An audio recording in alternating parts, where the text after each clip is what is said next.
समरकंद में समरबंद की कोशिश। समरकंद में समरबंद की कोशिश। अब ये आपके सामने एक शख्स दिखाई दे रहे हैं, इनका नाम है डॉक्टर वेद प्रताप वैदिक, और मेरा सौभाग्य है कि इनसे मुझे मिलने का मौका मिला। कभी आपको शेयर करूँगा साथ में इनके साथ जो मेरे फोटोग्राफ्स हैं। ये पश्चिमी भारत, अफ़गानिस्तान वगैरह में काफ़ी समय तक रहे एक पत्रकार हैं, जाने माने पत्रकार हैं, और बहुत बढ़िया बोलते हैं, बहुत बढ़िया लिखते भी हैं। तो इनका आर्टिकल ये अचानक लगा तो मुझे वो पुराने दिन याद आ गए जब दिल्ली यूनिवर्सिटी में इनसे मुलाकात हुई थी, जगमोहन सिंह राजपूत से, राजपूत जी से जो एनसीईआरटी के निदेशक रहे थे उनसे, और ये वेद प्रताप वैदिक से। तो बड़ा ही अच्छा इनके साथ वो जो व्याख्यान था इनका मुझे प्रभावित किया। तो ये उनका आर्टिकल मुझे लगा तो बहुत दिन बाद पुरानी यादों को ताज़ा करते हुए मैं इसको आपके लिए रेडी कर रहा हूँ। उज़्बेकिस्तान के समरकंद में 15-16 सितंबर को शंघाई सहयोग संगठन के सदस्य राष्ट्रों का जो शिखर सम्मेलन होने वाला है वह दक्षिण और मध्य एशिया के राष्ट्रों के लिए विशेष महत्व का है।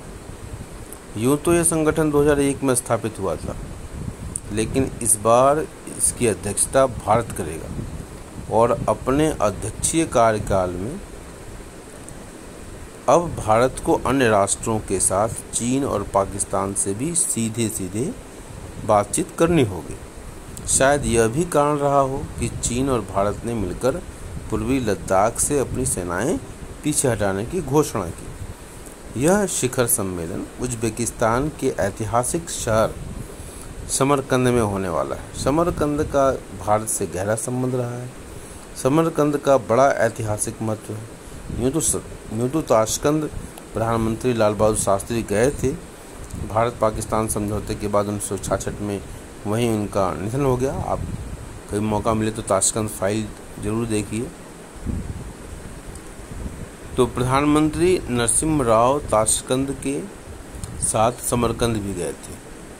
वही प्रधानमंत्री नरसिम्हा राव जिन्होंने ग्लोबलाइजेशन 1991 में न्यू इकोनॉमिक पॉलिसी, जिसमें भारत की आर्थिक स्थिति बड़ी ख़राब थी। लोगों को भी लग रहा है कि भारत की आर्थिक स्थिति इस समय ख़राब है, लेकिन उनको मालूम होना चाहिए कि फिजिकल डेफिसिट की हालत 8.7 थी, बैलेंस ऑफ पेमेंट की हालत बिल्कुल ख़राब थी, फॉरेन एक्सचेंज मुश्किल से 10 से 12 दिन का पैसा बचा हुआ था, प्राइस राइज हो ही रहा था, एम्प्लॉयमेंट की स्थिति ख़राब थी। तो अगर हम एक इकोनॉमिक्स के विद्यार्थी होने के नाते, क्योंकि हम लोग पुरानी भी चीज़ों को जानते हैं, इसलिए हम वर्तमान स्थिति में अगर देखें कोविड प्रोटोकॉल के बाद की जो देश की स्थिति है वो 1991 में जो देश की स्थिति थी उससे बहुत बढ़िया है, बहुत अच्छा, कोई टेंशन नहीं है। अभी श्रीलंका की हालत देखिए, पाकिस्तान की हालत देखिए, गैस सिलेंडर की कीमतें ज़रूर बढ़ी हैं, लेकिन इसके बाद भी जो कोविड के समय में जो लोग गरीब माइग्रेट हुए,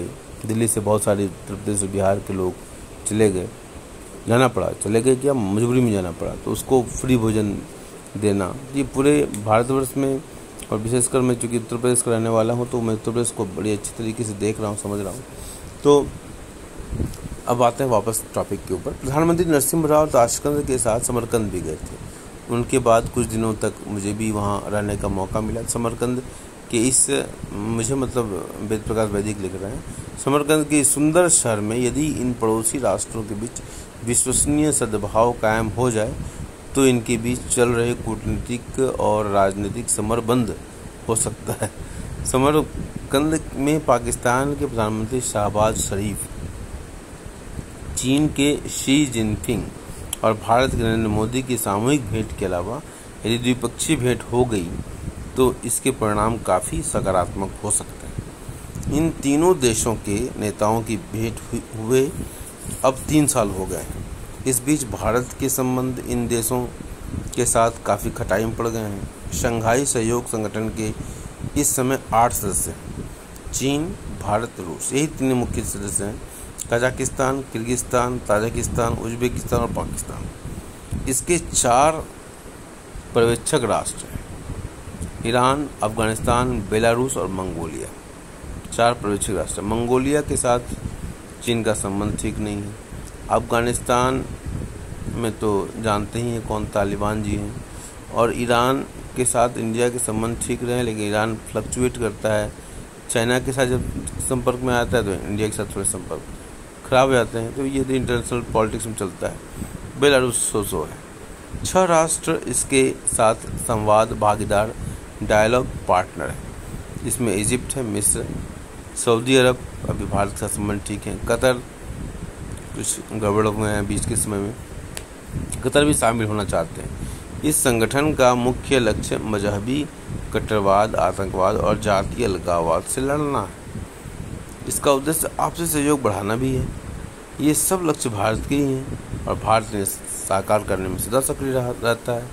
मेरी राय यह है कि यह संगठन जितना बड़ा बनता जा रहा है, इसकी लक्ष्य प्राप्ति उतनी ही पतली होती जा रही है।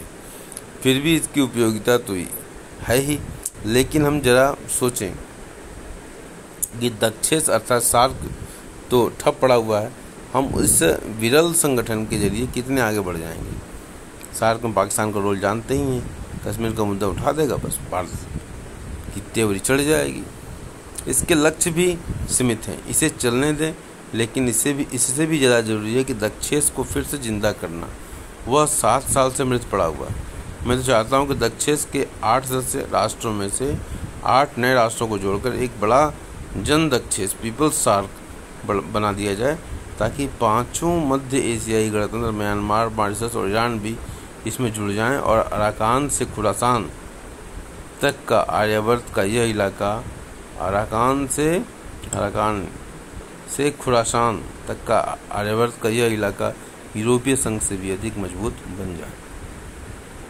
समरकंद में हमारे प्रधानमंत्री मोदी इसकी पहल करें तो इन देशों में युद्ध और संघर्ष की आशंकाएं सदा के लिए निरस्त हो जा सकती हैं। तो एक बहुत ही अच्छा आर्टिकल था और ये आप पढ़ने लायक था, और एडिटोरियल तुमको पढ़ने की आदत होनी ही चाहिए। Thank you.